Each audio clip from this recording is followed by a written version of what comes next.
সোনার দাম শুনলেই হয়তো ঘুরে দাঁড়াতে মন চায়, কিন্তু তারপরেও বিয়ে থেকে শুরু করে বিনিয়োগ, সোনা কেনাবেচা কিন্তু থেমে নেই। আসলে কি এমন আছে এই হলুদ ধাতুর ভেতরে যা হাজার হাজার বছর ধরে মানুষকে এতটা আকর্ষণ করে? এই সবটাই জানবো আজকের পুরো ভিডিও জুড়ে। তো চলুন শুরু করা যাক। আমরা যে চকচকে সোনা দেখি তার যাত্রা শুরু হয় মাটির অনেক গভীর থেকে, যেখানে এটি পাথর ও অন্যান্য খনিজ পদার্থের সাথে মিশে থাকে। সোনা অত্যন্ত দুর্লভ একটি ধাতু। পৃথিবীর ইতিহাসে আজ পর্যন্ত যত সোনা উত্তোলন করা হয়েছে তা দিয়ে মাত্র 22 মিটার লম্বা, চওড়া ও উঁচু একটি বাক্স ভর্তি করা যাবে। এই দুর্লভ সোনা মাটির নিচ থেকে তুলে আনার প্রধানত 3টা পদ্ধতি রয়েছে। এর মধ্যে সবচেয়ে পুরনো পদ্ধতিটি হলো ওপেন পিট মাইনিং। এক্ষেত্রে মাটির খুব গভীরে না গিয়ে বিশাল বিশাল যন্ত্র দিয়ে মাটি খুঁড়ে একটি বড় গর্ত তৈরি করা হয় এবং সেখান থেকে সোনা মিশ্রিত পাথর সংগ্রহ করা হয়। এটি তুলনামূলকভাবে নিরাপদ, কারণ যে কোনো দুর্ঘটনায় শ্রমিকরা সহজেই বেরিয়ে আসতে পারে। যখন সোনার স্তর মাটির অনেক গভীরে থাকে তখন আন্ডারগ্রাউন্ড মাইনিং বা সুড়ঙ্গ পদ্ধতির আশ্রয় নিতে হয়। এই পদ্ধতিতে শত শত ফুট গভীরে সুড়ঙ্গ খোঁড়া হয়, যা বেশ বিপজ্জনক। তবে আধুনিক প্রযুক্তির কল্যাণে এখন অনেক কাজই রিমোট কন্ট্রোলের মাধ্যমে করা হয়। খনির দেওয়াল ও ছাদকে শক্তিশালী রাখতে চুন বা সিমেন্টের মিশ্রণ স্প্রে করা হয় যাতে তা ধসে না পড়ে। এমনকি ড্রোন পাঠিয়ে খনির ভেতরের অবস্থা পর্যবেক্ষণ করা হয়। সবশেষে আসে প্লেজার মাইনিং এর কথা, যা আমরা প্রায় সিনেমায় দেখি।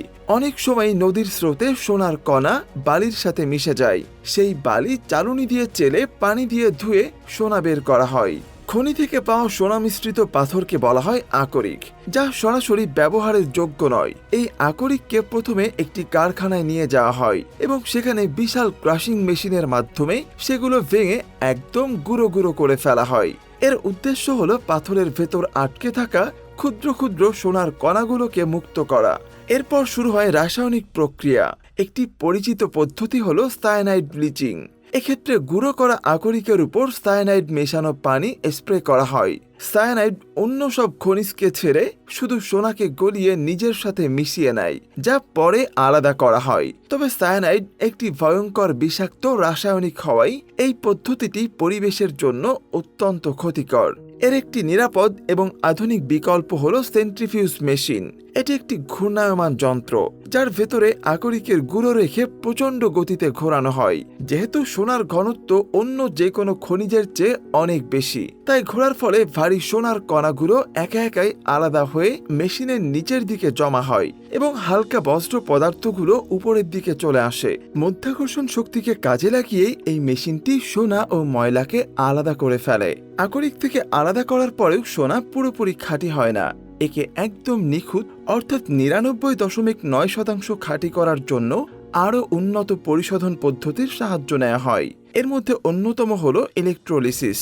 এই প্রক্রিয়ায় একটি রাসায়নিক দ্রবণের মাধ্যমে হাইড্রোক্লোরিক অ্যাসিডের মধ্যে অবিশুদ্ধ সোনার একটি পাত এবং একটি একদম খাঁটি সোনার পাতলা পাত রাখা হয়।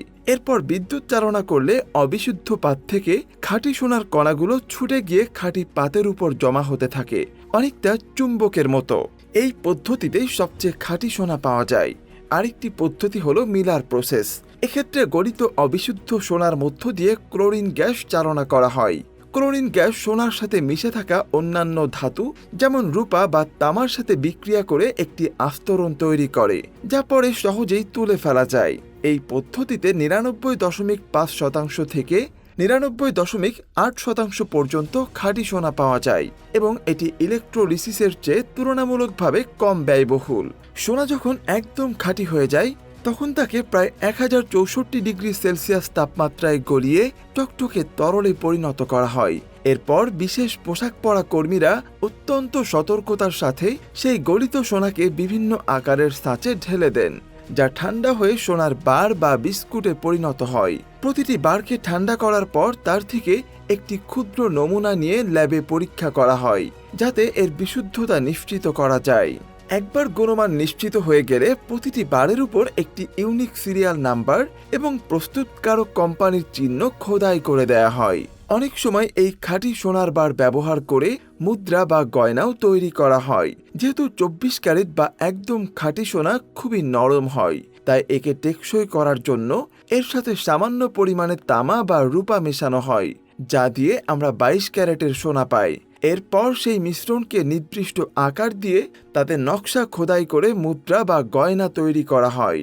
হাজার হাজার বছর ধরে সোনা তার সৌন্দর্য, স্থায়িত্ব এবং দুর্লভতার কারণে মানুষের কাছে অত্যন্ত মূল্যবান। এটি সহজে ক্ষয় হয় না বা এর উজ্জ্বলতা হারায় না।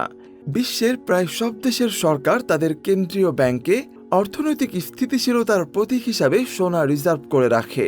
যদিও আজকাল ক্রিপ্টোকারেন্সির মতো ডিজিটাল মুদ্রা এসেছে, কিন্তু সোনার বাস্তব অস্তিত্ব রয়েছে। একে ছোঁয়া যায়, অনুভব করা যায়, যা ডিজিটাল মুদ্রার মতো রাতারাতি ধসে পড়ার ঝুঁকি কম রাখে। এক কথায় এই পুরো কঠিন এবং দীর্ঘ প্রক্রিয়ার মধ্য দিয়ে যাওয়ার কারণেই এক টুকরো হলুদ ধাতু হয়ে ওঠে বিশ্বের সবচেয়ে বিশ্বস্ত এবং মূল্যবান সম্পদগুলোর একটি। তো আজকের মতো এই ছিল আমাদের টেকম্যানের আয়োজনে। কেমন লাগলো কমেন্ট করে জানাতে একদমই ভুলবেন না। টেকনোলজির আরও কোনো টপিক জানতে চাইলে সেটাও আমাদের জানাতে পারেন। আর সবার আগে এমন সব ইনফরমেটিভ ভিডিও পেতে চাইলে লাইক, কমেন্টস এবং সাবস্ক্রাইব করতে একদমই ভুলবেন না। আজকের মতো এখানেই বিদায় নিচ্ছি। টেকম্যানের সাথেই থাকুন আর টেকনোলজিকে ভালো কাজে ব্যবহার করুন।